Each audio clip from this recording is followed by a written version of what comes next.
दिनांकाचा सगळा काळ मी अनुभवलेला आहे. त्यांनी म्हटल्याप्रमाणे हे सगळे नवनवे लेखक कोण कोण कुठनं आणतायत, यामुळे निखिलविषयी विलक्षण कुतूहल होतं. पुढच्या प्रश्नाकडे जाण्यापूर्वी या प्रश्नाच्या उत्तराच्या अनुषंगाने मी निखिलला, पुण्यात आपण बोलतो आहोत, या पुण्यामधलेच ते 3 संपादक उत्तम, ज्यांचा परिणाम आमच्या पिढीवरच जवळजवळ थोड्याफार फरकाने पुढे मागे असलेल्या झालेला आहे, ते म्हणजे श्रीग माजगावकर, गवा बेहरे आणि यदुनाथ थत्ते. तर गवा बेहऱ्यांच्या आत्ता जसं IBN लोकमत आजचा सवाल निखिल करता बघितलं जातं, तसं सोबत साप्ताहिक त्याच्या पहिल्या पानावर ताज्या कुठल्याही घडामोडीबद्दल अत्यंत स्पष्ट शब्दात भाष्य करणाऱ्या बेहऱ्यांच्या बद्दल वाचलं जायचं. बेहऱ्यांविषयी हे की बेहऱ्यांचे आणि माझे 100% वैचारिक मतभेद. बेहरे हिंदुत्ववादी होते, मी अजिबात हिंदुत्ववादी नाही. बेहऱ्यांचं मला आकर्षण का वाटलं मी तुम्हाला सांगतो. त्यांचा थेटपणा, त्यांची भाषा, त्यांचे लोकांना ठोकून काढण्याची वृत्ती. आणि जर आपल्याकडे वेळ असेल तर बेहऱ्यांचा एक प्रसंग सांगतो. अगदी बेहऱ्यांचा एक प्रसंग सांगतो.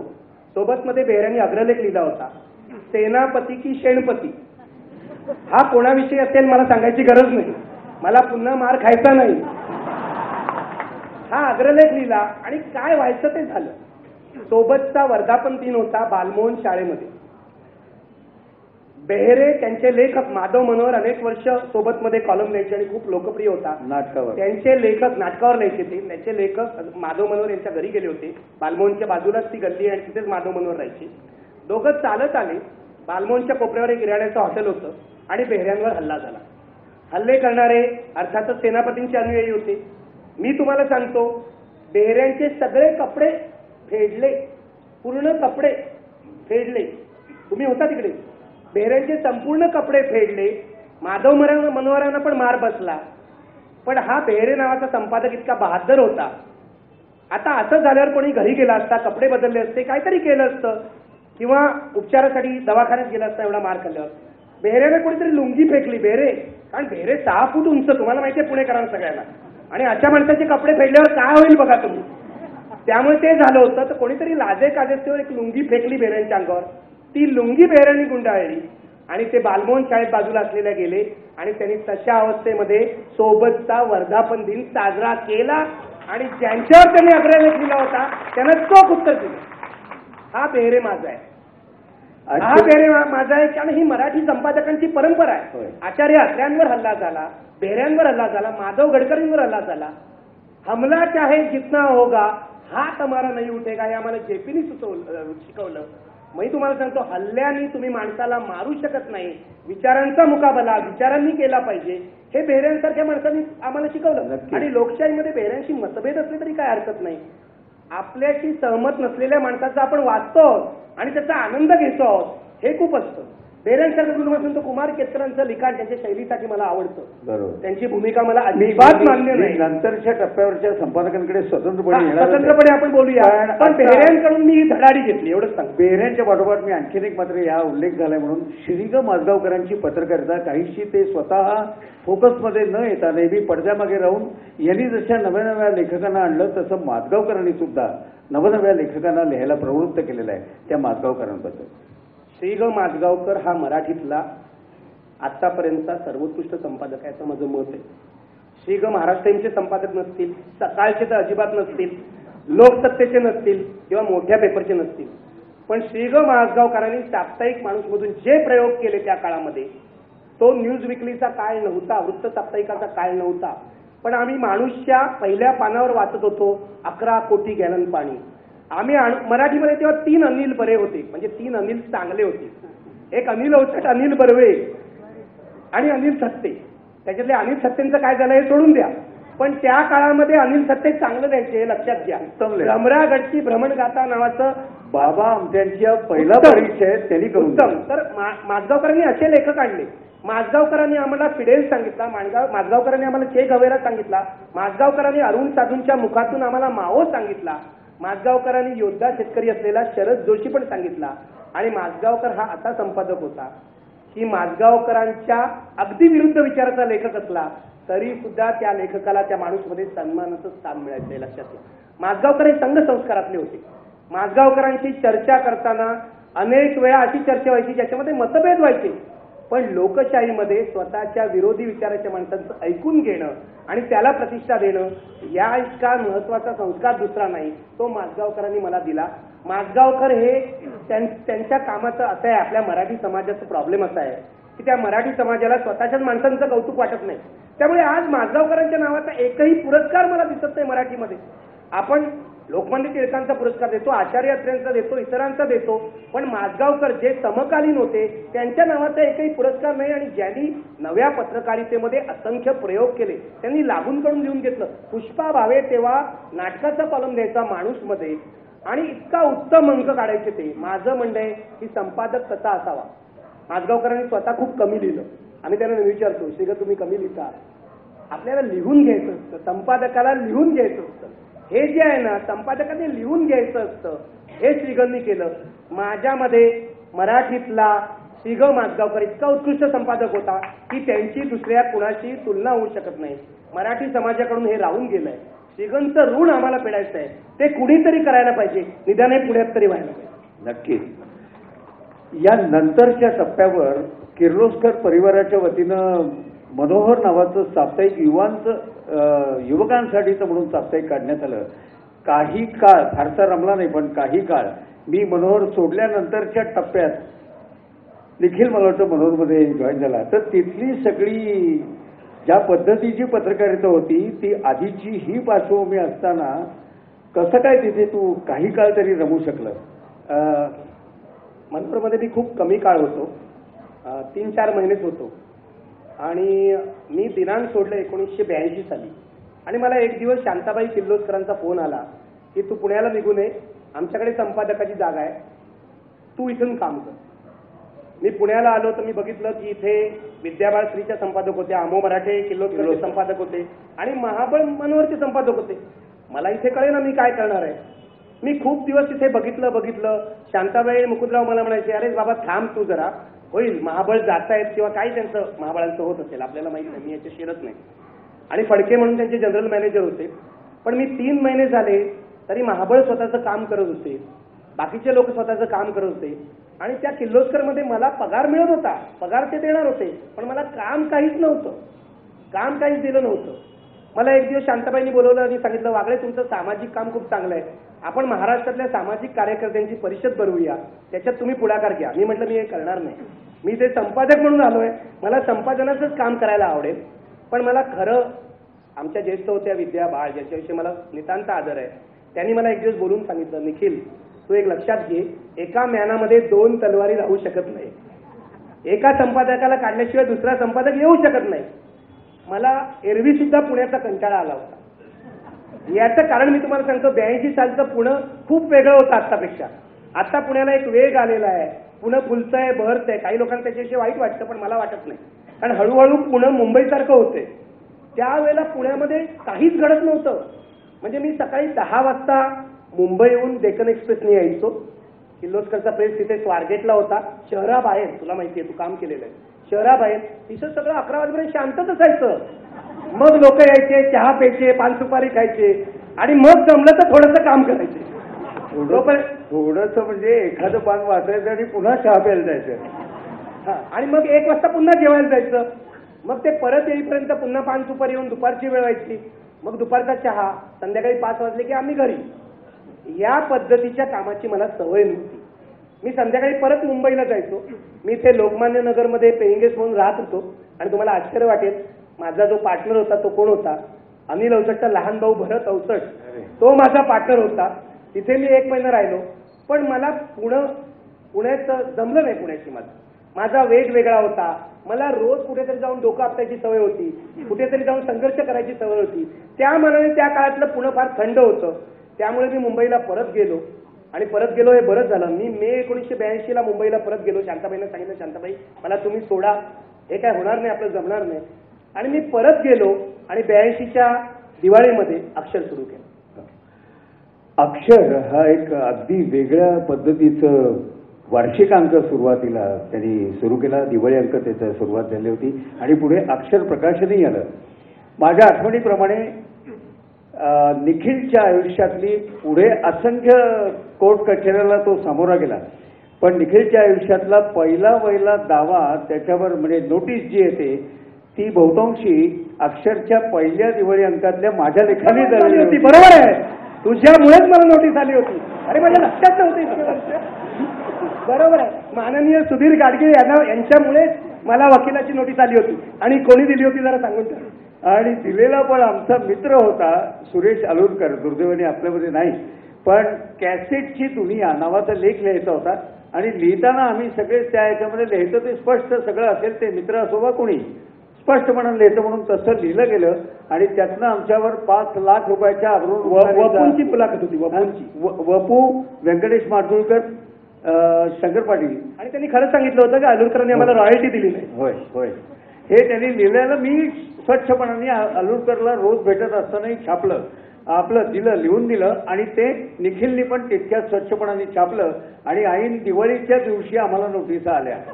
प्रथमच अशा तऱ्हेच्या 5 लाख म्हणजे काय पाहिले पण नव्हते कधी अशा नोटिसा आल्यामुळे जरासे हडबडलो होतो. पण माफी न मागता आम्ही तो पुढे गेलो. झालं, ती काय केस पुढे गेली नाही. अलुरकरही आमच्यासारखेच होते आणि सगळेच आपले असल्यामुळे ती फार केस पुढे गेली नसावी. तुला माहिती नसेल तर एक जाता आता नोंदवू इच्छितो या निमित्तानं. तुला आवडणाऱ्या त्या काळातल्या गवा बेऱ्यांनीच याबाबत मध्यस्थी करून या 2 तरुण मुलांना काय त्रास देतोस म्हणून ती केस बरोबर सांगितली. गवा बेऱ्यांनीच मध्यस्थी केली. तर अक्षरच्या अनुषंगाने मी विचारू इच्छितो की अक्षरमध्ये खरोखरच उत्तमोत्तम नवे लेखक आणि मुळामध्ये मासिकाची मांडणी फार देखण्या पद्धतीने, देखण्या म्हणण्यापेक्षा त्या विषयाला अनुषंगिक फोटोग्राफी वगैरे सकट अशी सगळी केली गेलेली होती. तर हे अक्षर सगळं कसं साकारलं गेलं?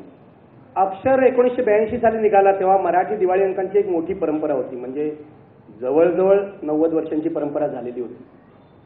दिवाळी अंकावर हातात पणत्या किंवा निरांजन घेतलेली बाई बघायची असं एक प्रघात पडलेला होता. आम्ही असं ठरवलं हे सगळं बदलून टाकायचं. म्हणजे मी आणि माझ्या सोबतचे त्या काळात हेमंत देसाई होता, अनेक लोक होते, सतीश नाईक होता. आम्ही असं ठरवलं आपल्याला वेगळा दिवाळी अंक काढायचा आहे आणि आपल्याला मराठी दिवाळी अंकांच्या परंपरेपासून वेगळं काहीतरी करायचं. परंपरा वगैरे थोर आहे, आपण त्याला नमस्कार करू, पण आपल्याला वेगळं काहीतरी करायचं. कदाचित माझ्या नावात वागळे असल्यामुळे वेगळं करण्याचं काहीतरी त्यावेळेपासून असेल काहीतरी, पण वेगळं करायचं हे 100% होतं. त्यामुळे बाईला आम्ही रजा दिली त्या सुवासिनी काय ज्या असतात त्या दिवाळी अंकावर आणि विषयानुरूप मुखपृष्ठ करायचं असं आम्ही ठरवलं. त्यावेळेला 1982ला बिहार प्रेस बिल गाजत होतं, राजीव गांधींनी आणलेलं. आणि प्रचंड मोर्चे पत्रकारांचे आणि लेखकांचे निघत होते देशामध्ये.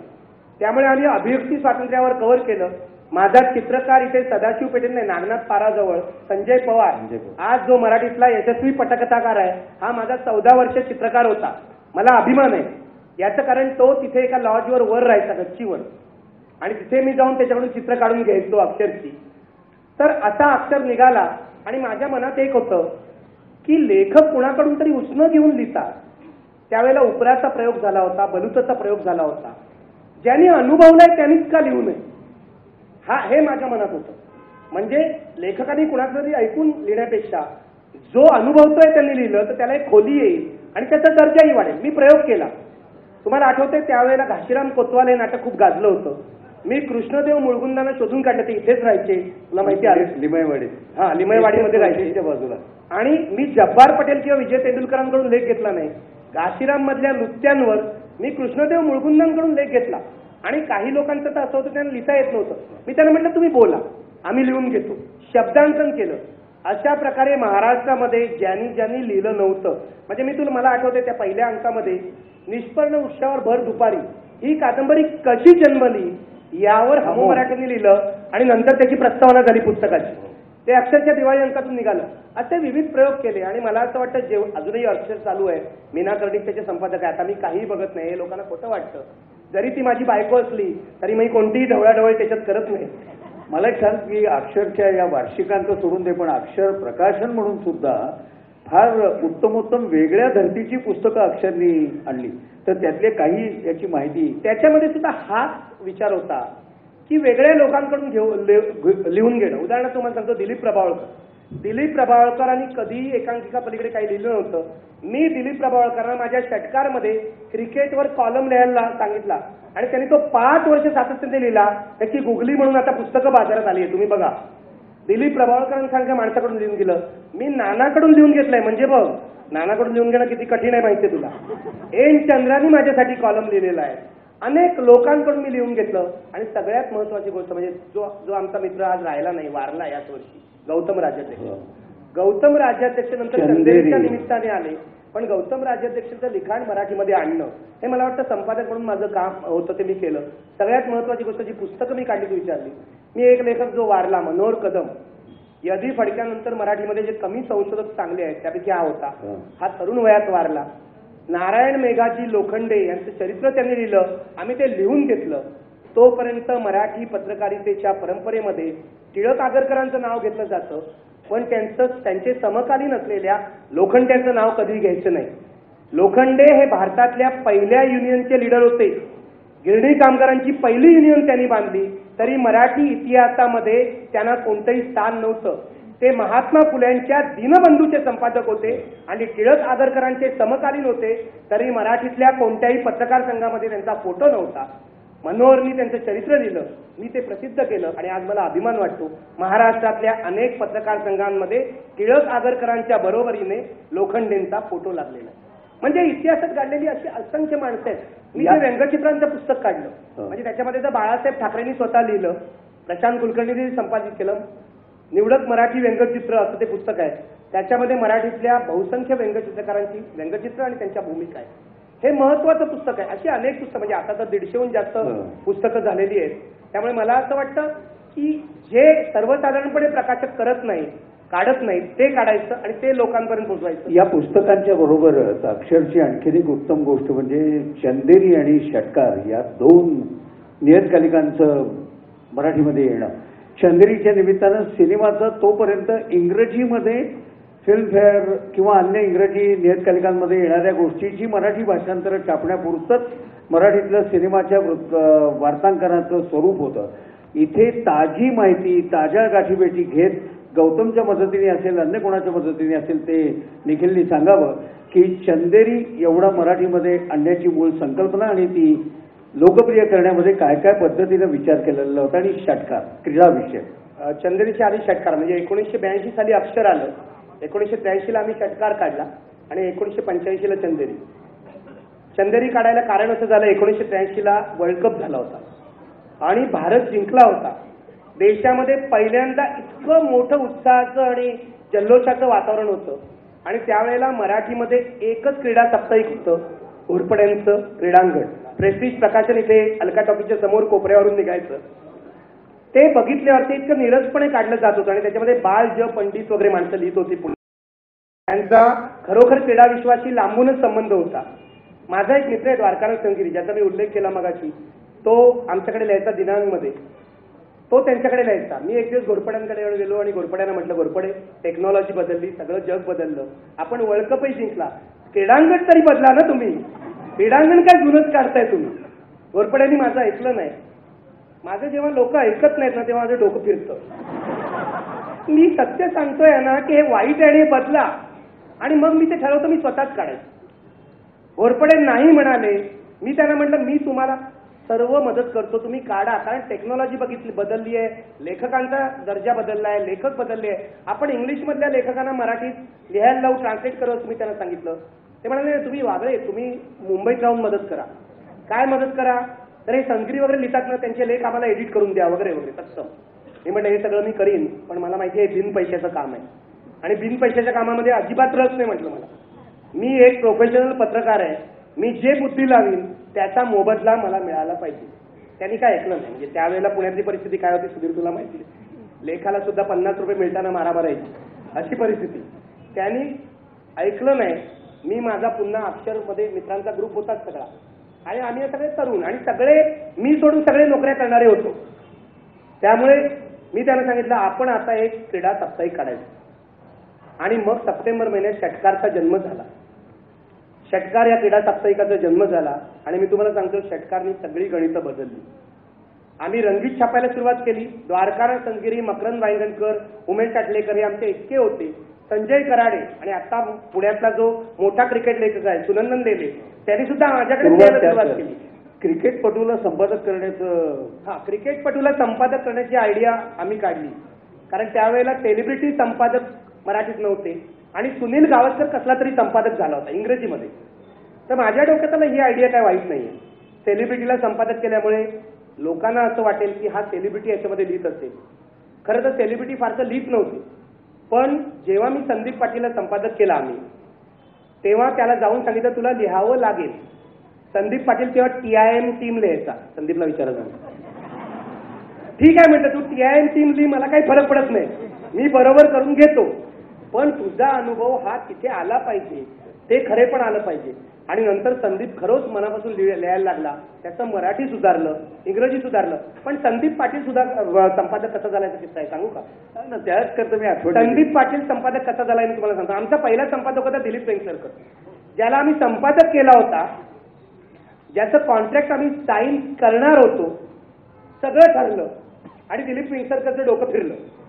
त्याला कोणीतरी सांगितलं हे मासिक खूप खपणार आहे, तेव्हा तू अंकामागे 1 रुपया रॉयल्टी माग, अंकामागे 1 रुपया. हे अजून पाक्षिक षटकार पाक्षिक निघालेलं नव्हतं. ते 5,000 खपणार, 10,000 खपणार की 1 लाख खपणार मला माहित नव्हतं. आणि हा माणूस कॉन्ट्रॅक्ट साईन झाल्यावर माझ्याकडे अंकामागे 1 रुपया हे मागतं. मी द्वारकानाथ संजगिरीला, ज्याला आम्ही पप्पू संजगिरी म्हणतो, त्याला म्हटलं पप्पू अरे उद्या खरंच आपलं 1 लाख खपलं, त्याला 1 लाख रुपये द्यावे लागतील ना. आणि कसले द्यायचे, फक्त नावाचे, हे काय आपल्याला परवडणार नाही. पप्पू हुशार, त्याच्या क्रिकेटमध्ये कॉन्टॅक्ट. पप्पू म्हणाल चल रे हा दिलीप खडूसच आहे, आपण संदीपकडे जाऊया. आम्ही उठलो तिथून संदीपकडे गेलो आणि संदीपला म्हटलं दिलीपने आम्हाला अडचणीत आणलेला आहे, मॅगझिन निघणार आहे 15 दिवसात आणि दिलीप पैसे मागतोय, तू होशील का संपादक? संदीप म्हणाला हो, किती पैसे द्याल? आमच्या काय डोक्यात हिशोब होते तेव्हा. म्हटलं आम्ही दिलीपला 4,000 रुपये महिना द्यायचं कबूल केलंय, तेवढे तुला देऊ, नंतर यशस्वी झालं तर जास्त देऊ. पण मी तुम्हाला सांगतो, या संदीप पाटील नावाचा देव माणूस मी म्हणेन, त्याने आम्हाला इतकी मदत केली म्हणजे बाकी सगळी कल्पना आमच्याकडे होती, पण त्याच्या घराचं गॅरेज सुद्धा त्यांनी ऑफिस म्हणून दिलं. आमच्याकडे ऑफिस नव्हतं वर्षभर. आम्ही शिवाजी पार्कला एक इराणी होता, त्या इराण्यामध्ये बसून 1 वर्षभर आमच्या इथं सकाळपासून चहा वगैरे घ्यायचो इराण्याचा, आणि त्याला चहा घेतला की तो पंखा चालू करायचा, चहा घेतला की पंखा चालू, असं वर्षभर ऑफिस चालवलं. आणि मग 1 वर्षानंतर आमचं ऑफिस आलं स्वतःचं. पण संदीप पाटील या माणसाने मला आम्हाला खूप मदत केली. आणि मी म्हणतो षटकारमध्ये मी कोणाला लिहायला लावलं, म्हणजे क्रिकेटचे लोक लिहित होते याच्यात काही आश्चर्य नाही. मी षटकारमध्ये गोविंद तळवळकरांना लिहायला लावलं, मी षटकारमध्ये SM जोशींना लिहायला लावलं, मी षटकारमध्ये जे क्रिकेट विषयी लिहित नव्हते पण जे तुम्हाला माहिती SM जोशी क्रिकेटचे खूप फॅन होते. ते मॅच चालू असेल आणि रंगात आलेले असेल तर ते आलेल्या म्हणजे तुम्ही जरा गप्प बसा, माझं हे एवढं अगदी असं बोलायचे. त्यामुळे जेव्हा इंडिया जिंकत होता आणि 83ला इंडिया जिंकली, आमच्या सुदैवाने 84 आणि 85 साल भारतीय क्रिकेटसाठी खूप चांगलं होतं. आपण ऑस्ट्रेलियात बेन्सन अँड एजिस जिंकलो, रवी शास्त्री कॅप्टन होता, त्याला ऑडी मिळाली. 2 वर्ष प्रचंड, म्हणजे मी तुम्हाला सांगतो षटकारचा खप आमच्या अपेक्षेबाहेर जवळजवळ त्या काळामध्ये 1,35,000च्या वर गेला होता. 1 लाख म्हणजे हे मराठीत होऊ शकतं हे आम्हाला माहीत नव्हतं, हे कुणालाही माहीत नव्हतं. षटकार यशस्वी झालं आणि म्हणून मराठीत आणखी 3 त्याच्या प्रकारची पाक्षिकं निघाली जी चालली नाही. पण मराठी वाचकामध्ये एक विकत घेण्याची शक्ती आहे, त्याला काहीतरी नवं, रंगीत आणि जगाशी संवाद साधणारा हवा आहे, याचं भान मला तेव्हा आलं. त्यातून चंदेरीच्या मागे कल्पना हीच होती. पुन्हा तोच फॉर्म्युला. संदीप पाटील संपादक, इथे आम्ही रोहिणीला संपादक केली, रोहिणी अट्टंगडीला. तिथे दुसऱ्या कोणाच नटाला आम्ही अप्रोच झालो नव्हतो. याचं कारण रोहिणी ही त्यावेळेला गांधीमधून कस्तुरबा झाली होती आणि रोहिणी सुद्धा तुमच्या पुण्याची इथेच राहायची. पुण्याची बरी मंडळी आहेत रे, तुला उपयोगीच राहिलेली आहे. पुण्याची बरी मंडळी आहेत. बरं, खरंच आहे. आता आज मी इथे बसून तरी म्हणायला पाहिजे. पण रोहिणीला संपादक केलं, रोहिणी सुद्धा लिहायला लागली. पण चंदेरीचा सगळ्यात मोठा ऍसेट होता गौतम राज्याध्यक्ष आणि मीना कर्णिक. हे जे काही कॉम्बिनेशन होतं ना, मीनाला मी नोकरी सोडायला लावली. मीना नवशक्तीमध्ये होती त्यावेळेला. मी सांगितलं नोकरी सोड. ती षटकारमध्ये आधी जॉईन झाली, तिने 6 महिने तिकडे प्रॅक्टिस केली आणि मग आम्ही चंदेरी काढलं. गौतमचे फोटो आणि मीनाचा मजकूर यावर चंदेरी सुद्धा प्रचंड लोकप्रिय झालं.